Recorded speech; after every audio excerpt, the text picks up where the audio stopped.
All right. Hello, hello, hello, and welcome to this very special chat we've been doing all this week. This is the fifth one in a row at 8 p.m., where we've been talking to our different facilitators who are going to be joining us throughout throughout July as we slowly open up Nose Nest with a very special SOP, of course, to keep you all safe and healthy and hopefully joining us. So I'm just going to welcome GM Tan to the screen. Hello, how you doing? Hi.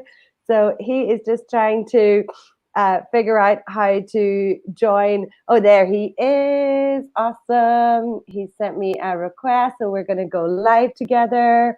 Wonderful. Here we go. So hopefully, are you able to join me live? There we go. It's working. We are now what they call simulcasting in the biz.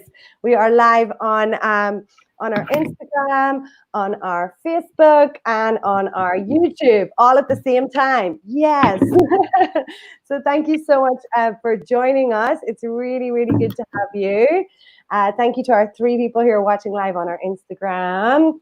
If you'd like to ask any questions, drop any comments, please do, so we can respond to those as well. So the idea behind this is we've got a packed, wonderful schedule for you going on in July. And we wanted to give you an opportunity to do a little try before you buy, see what's going on, see what's happening with our different organizers, get to know them, maybe a little bit personally. And then that way you can commit. Basically commit, and it's only 10 ringgit, so it's not that big a deal, and it's also going to help us keep our wonderful LGBT space alive. So let me just introduce GM Tan first.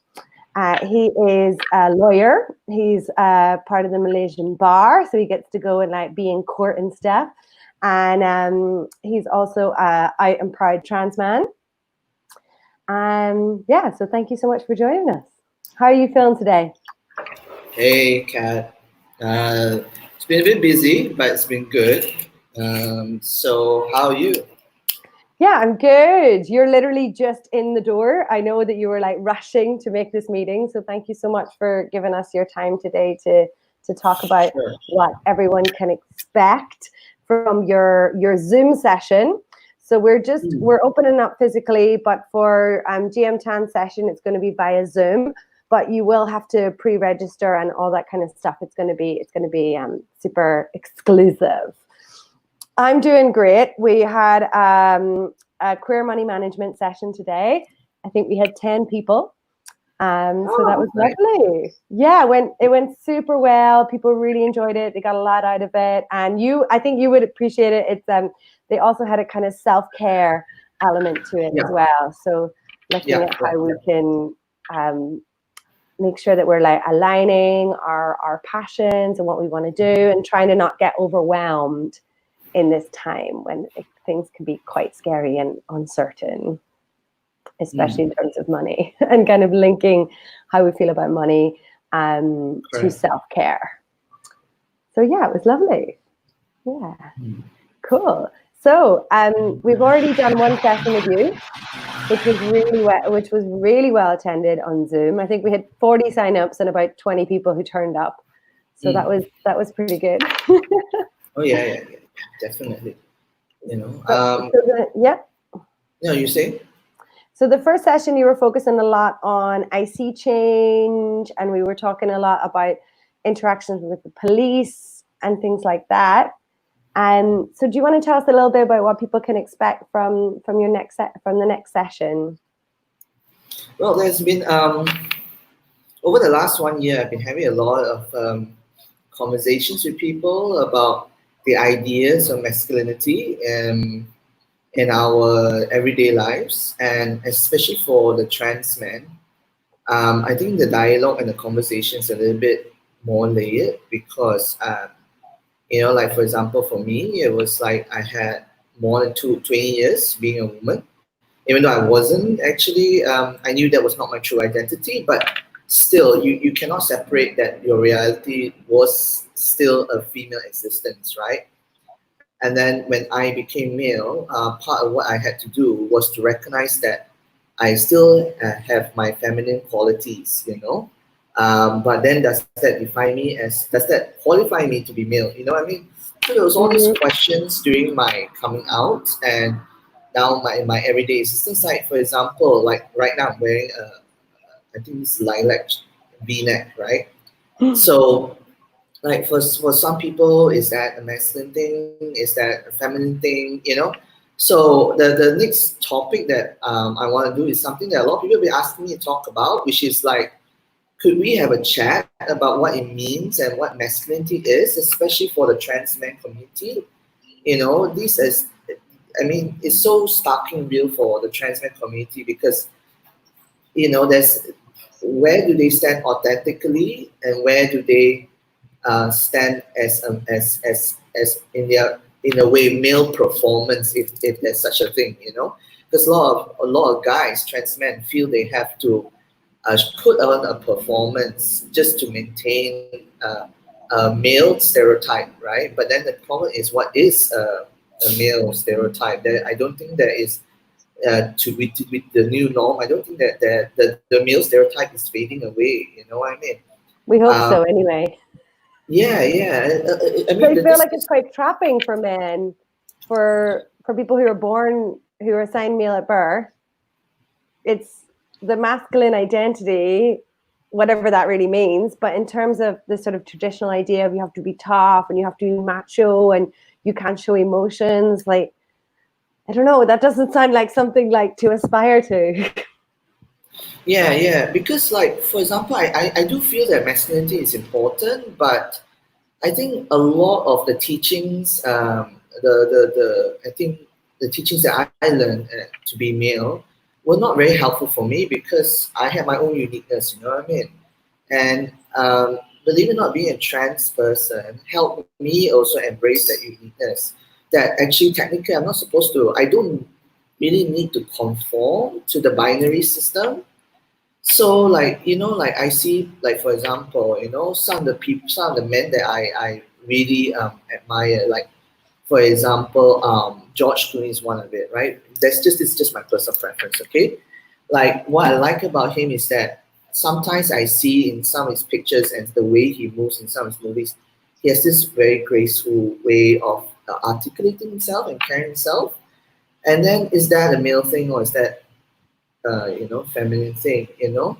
And then, for example, like yeah, Lenny Kravitz, he's got long dreadlocks, right, from in the back. Honestly, sometimes if the angle is wrong, I mean, if people don't know better, they could see like, oh, it could be a woman because that person's got long hair. You know what I mean? So, or like for example, I'm just thinking out loud.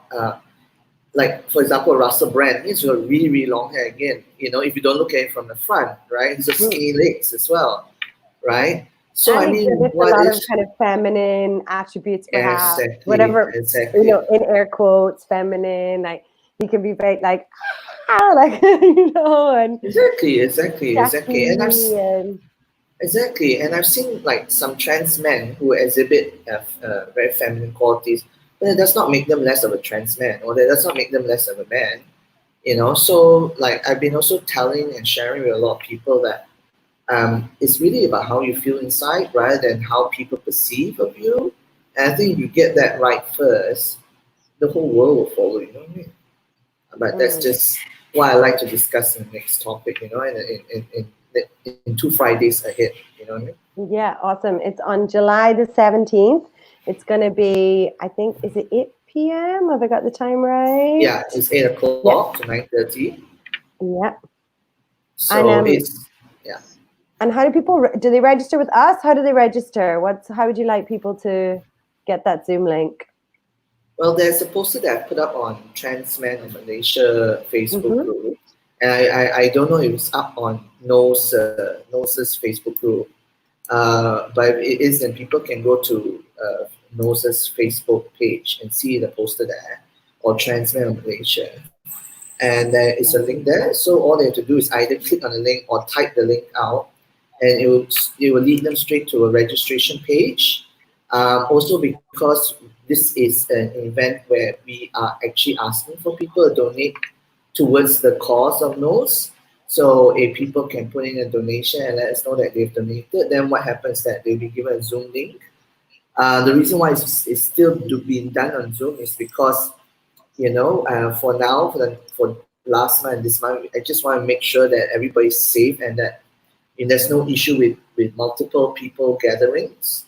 But actually, the idea is that eventually we like to have a physical gathering. It's just only for these 2 months, and then we'll see next month if we can gather physically. You know what I mean? Awesome. So, I think I'm also excited for the opportunity to do hybrid events where we can have small gatherings here of maybe say 10, 15 people, where we can maintain social distancing, and we can also have a Zoom link so that people would be able to, I mean, I think it still requires like a little bit of working out, but I think that's sort of the exciting thing to move forward is maybe we can have a TV there where we also have the Zoom people linked up, and that way people who maybe aren't in KL or can't afford transport or whatever aren't able to physically come, and obviously we can only accommodate 15 people, that we can make sure that we're including people in that way as well. Awesome. So I think it's super interesting, this idea of, because in a way with gender, we're trying to break down these ideas about gender. I know for myself as, a cis woman, I always kind of felt like, with trans women, like I'm not somebody who wears a lot of makeup. I'll wear makeup when I'm performing, because I've been influenced by drag queens. Before I started hanging out with drag queens, I wasn't into makeup and all this kind of stuff, and this sort of ideas of femininity for me always seemed like quite something that I wanted to break out from. I felt a bit constrained by ideas of femininity, and then I feel like with trans women, like, why is there a need to have this idea of what a woman is? And why does that need to revolve around hair and makeup and things that for me are actually very capitalist? And I feel like that's kind of a bit problematic. And really, as you said, it's about how you feel inside and not feeling this societal pressure to be anything other than truly what you are. I mean, of course, if you always long to do the hair and do the makeup, then go for it, but not because you feel like, I heard a trans woman the other day, they were talking about Caitlyn Jenner, and she described her as a baby trans, and how when you're just transitioning, you reach for the shortest skirt and the longest wig. So I wonder if there's something to do with transitioning, that there can be a feeling like you need to almost do a kind of heightened version of the gender. I get what you're saying. Yeah, I mean, I was like that too when I first transitioned. I was very much about colors that really match the male stereotype. But then I discovered I really love bright colors, and I don't mean the in your face, but like what I'm wearing is like a lilac color. And then it's an evolution, So like I discovered recently I like personal styling and interior design, and so I like beautiful things. So I like to create, or I like to make beautiful things, whether it's from myself or for others, doesn't matter. But it's a me thing. It's not a dumb thing. You know what I mean? And it's not a male thing or a female thing. It's all correct. At the end of the day, what we're trying to say is that your authentic signature really matters. It's really important, because when you put yourself out there into the world, you might really love it. You know what I mean? You might really enjoy it. So, the thing is that we have also a lot of demystifying or coming out of. If anything, we have to come out of is a lot of the illusions we have in our heads about what we're supposed to be. Like, for example, I mean, one of my best experiences with love is falling in love with someone who didn't wear makeup, right?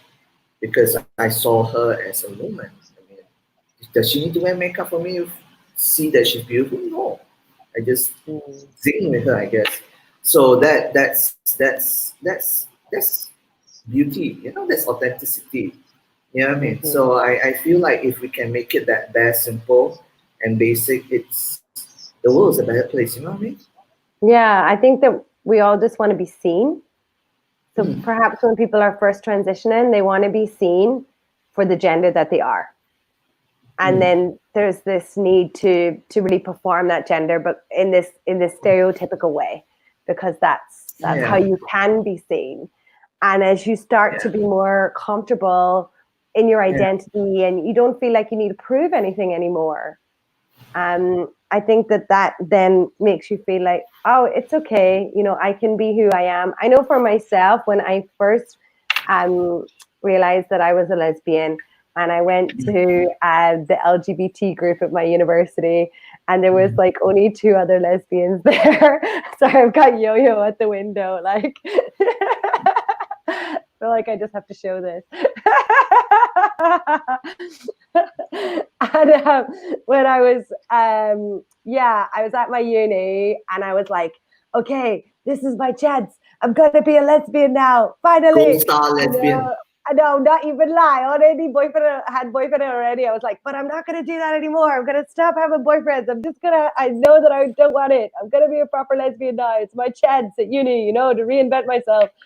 And I went, and there was like two lesbians there, and they just looked like super dykey. And I was like, I don't want to be that kind of lesbian, you know? And I remember always feeling like I kind of rejected being a lesbian because I didn't want to be the stereotypical idea of what a lesbian is. And it really put me back in the closet again, because I was like, I cannot. Oh Like, my. I was already like super weird and Irish and in England, and I was already a total outsider. I didn't want to add another layer of outsider to my already sense of being outside, right? And I just Yeah. felt like, and I always felt like I'm not seen as a lesbian because of my long hair and because of my bright pink top and whatever. Like, I don't qualify or something, you know. And sometimes I really enjoy being with my partner because she does look like a lesbian, not just because of that, but Oh dear. when we're out in the world, it's sort of like she allows me to be seen as as a lesbian because we're together, you know. Whereas I'm always kind of just read as straight, and of course that has its own set of privileges. But I feel like the more that we can get away from this idea of like what we're supposed to how we're supposed to present in the world, in whatever it is, as a man, as a woman, as a trans man, as a trans woman, as a lesbian, as a gay boy, like whatever it is, and just find ways of being ourselves and connect, because what we really want is to connect with other people, right? To be seen as who we are, and then to be able to connect, whether that's sexually or intellectually or spiritually or whatever, and finding ways of kind of stripping back those, like, just the physical exterior stuff that's kind of irrelevant really at the end of the day. Yeah. You know, I've had relationships with men, women, trans women, um, and honestly, the magic for me is about connecting with somebody and somebody who sees you, you know, like really sees you. Yeah. And sometimes some people never get that opportunity. Yeah. And when you do, it's, I don't know how to justify it or rationalize it. It's just that moment, you know, and I think that is such a powerful feeling, and even more so for trans people, because it, everyday things, believe it or not, is that like second layer harder. We will never get our, you know, going to the toilet like easy nature thing, or like, you know, sometimes even applying for a job or even falling in love. Like, it's always going to be that one extra level more difficult, and we're going to always ask ourselves like, why did we do this to ourselves, you know what I mean? But Mm-hmm. that's life, you know what I mean? And Mm-hmm.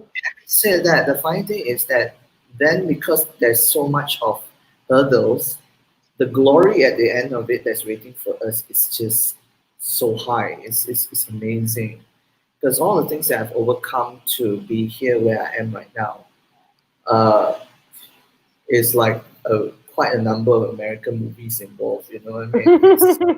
But I wouldn't change it for the world, you know what I mean? Because Mm-hmm.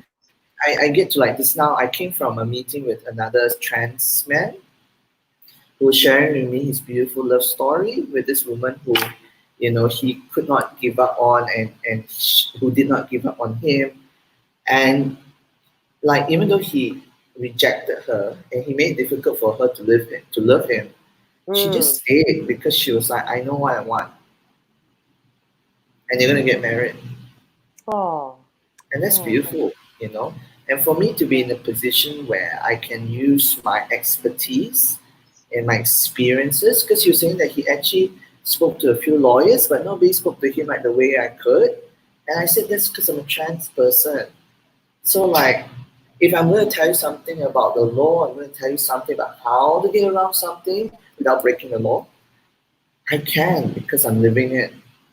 Mm-hmm. You know Yeah, what I for mean? sure. I can't share and tell someone that they can do something if I haven't done it or if I haven't been through it. You know what I mean? It's a bit hard for me. You know?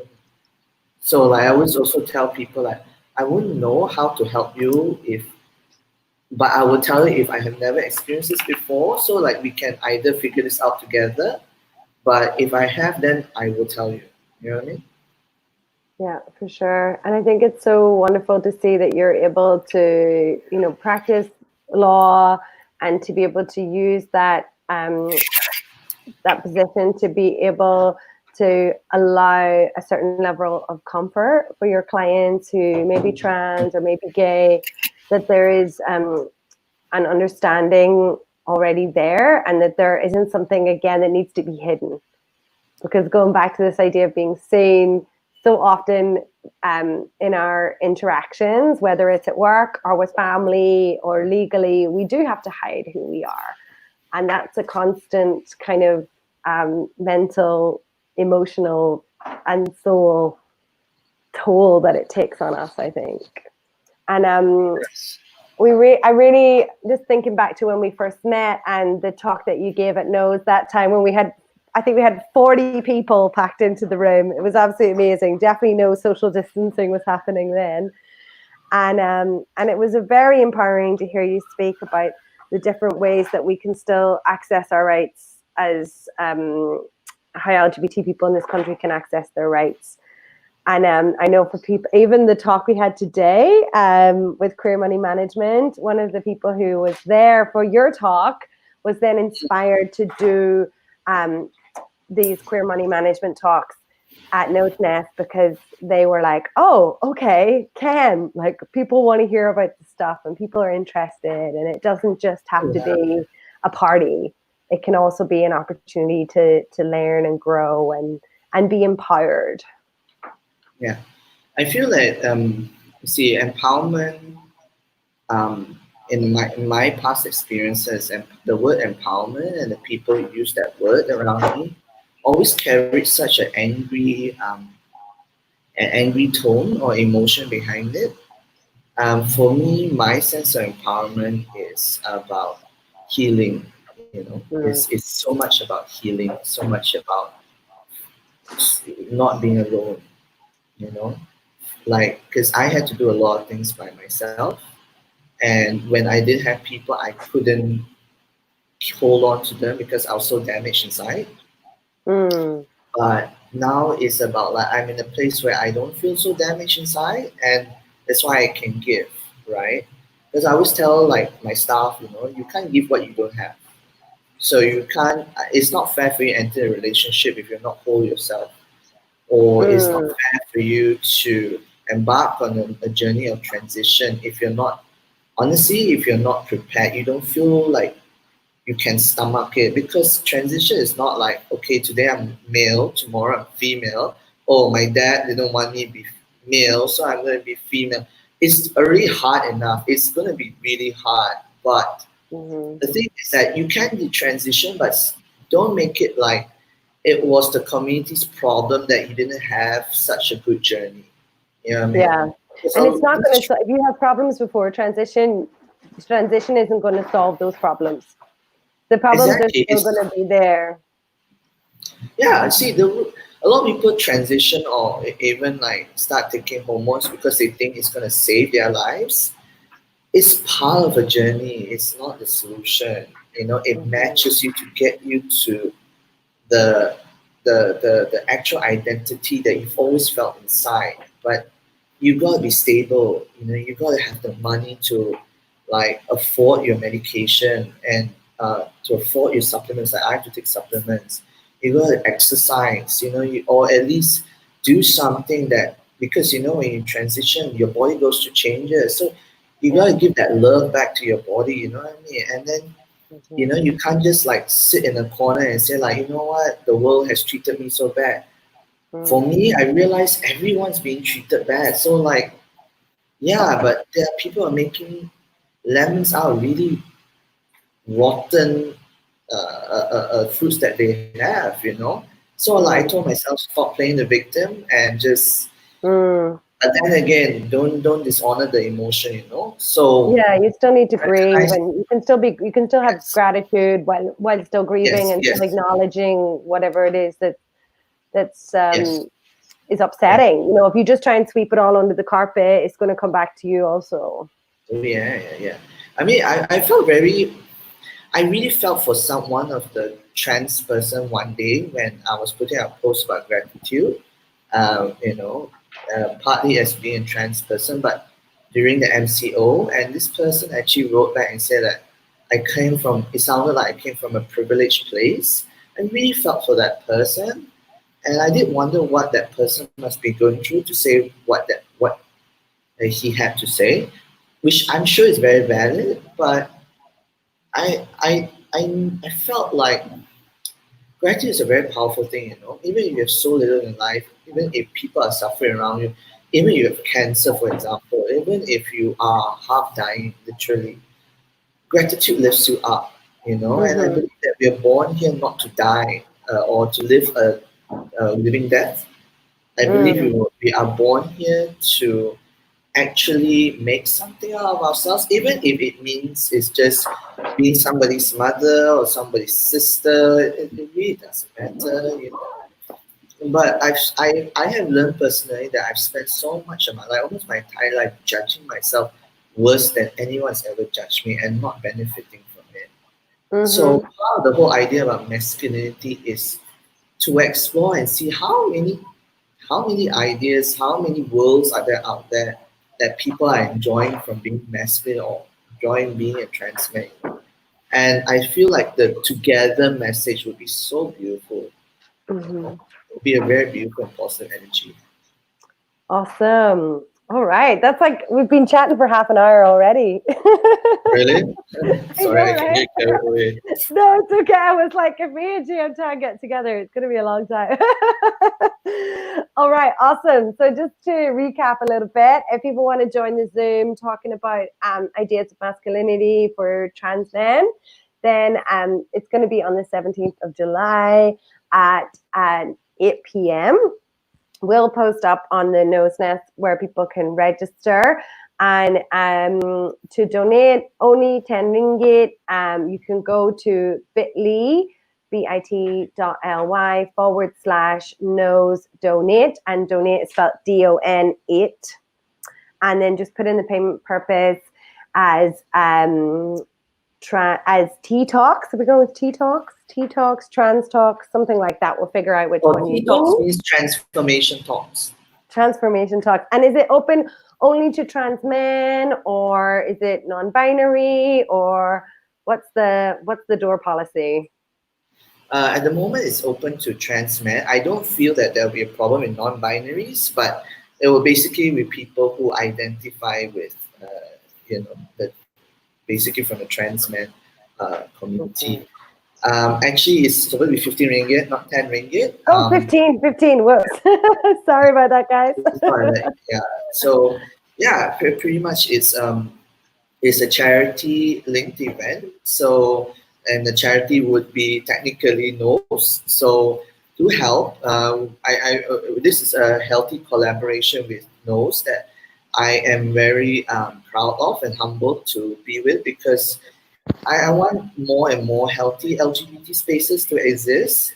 So that at least, like, we ultimately, I mean, we should never stop trying to build an ecosystem that's healthy for all of us. um, we have to start somewhere, and or we have to continue this effort.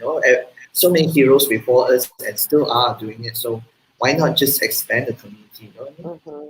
And pay it forward. Hopefully, we'll also get more people who will then decide to organize their own things as well. So we're always really keen to collaborate with anybody who has an idea, who has a passion, has something they want to share, to just give it a go and see what happens, and learn as they go. And we'll hold hand also and can help too. So wonderful. And so if any trans men, people who identify as trans men, or people who are identifying as non-binary, even if you're, is it also welcome for people who are maybe considering it, thinking about it, not really sure yet? Is that?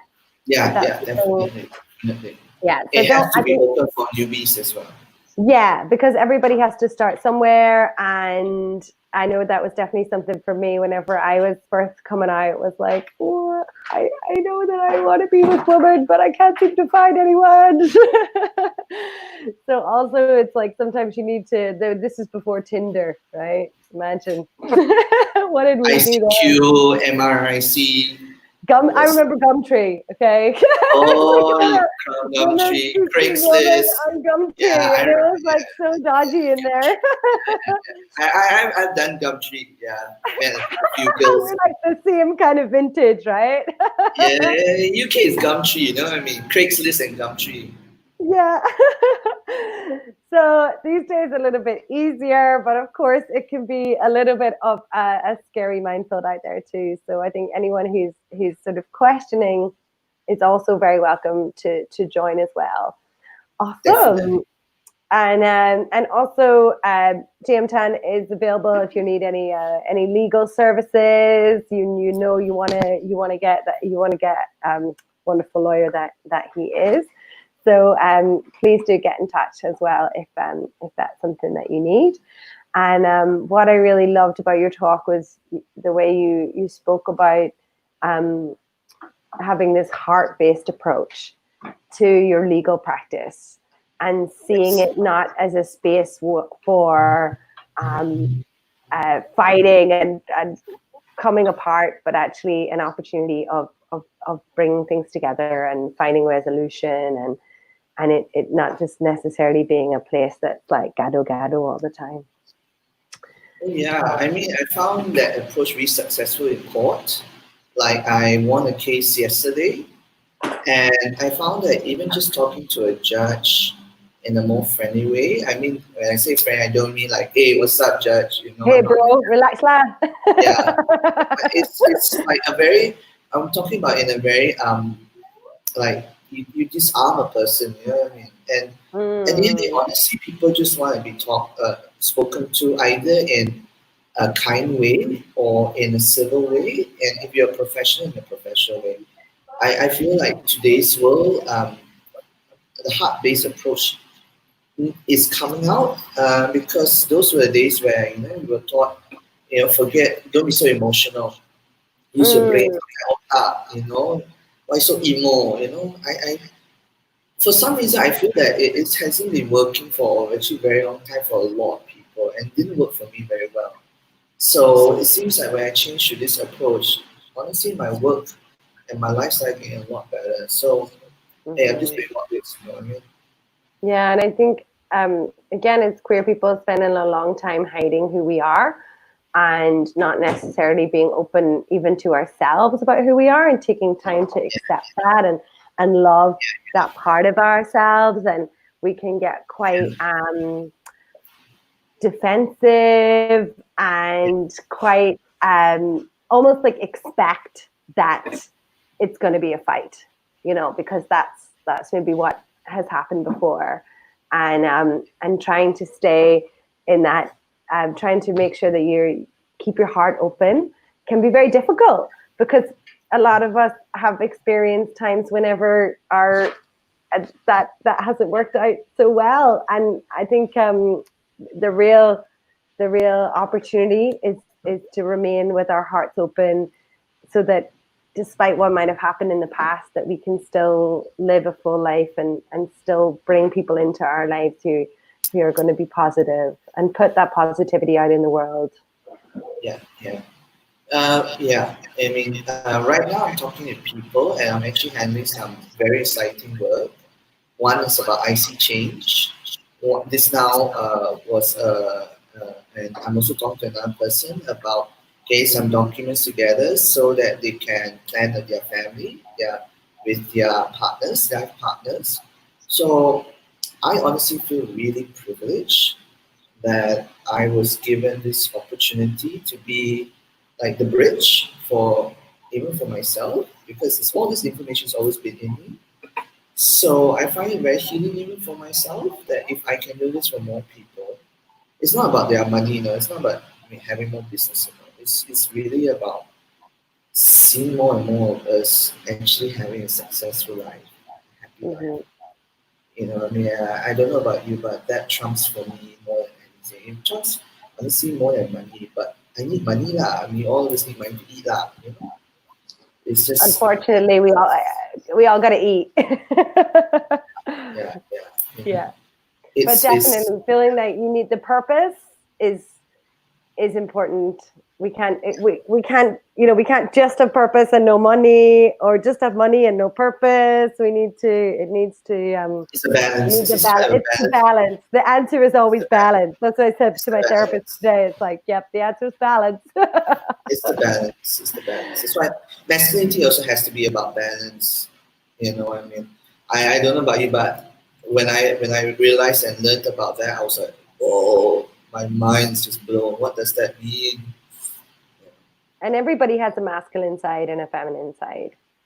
And whenever when we're able to not feel like that we can be truly authentically ourselves, then we're able to move through the world in a much more flowing way, where we don't feel like we have to fight and defend or run away. Yes. Yeah.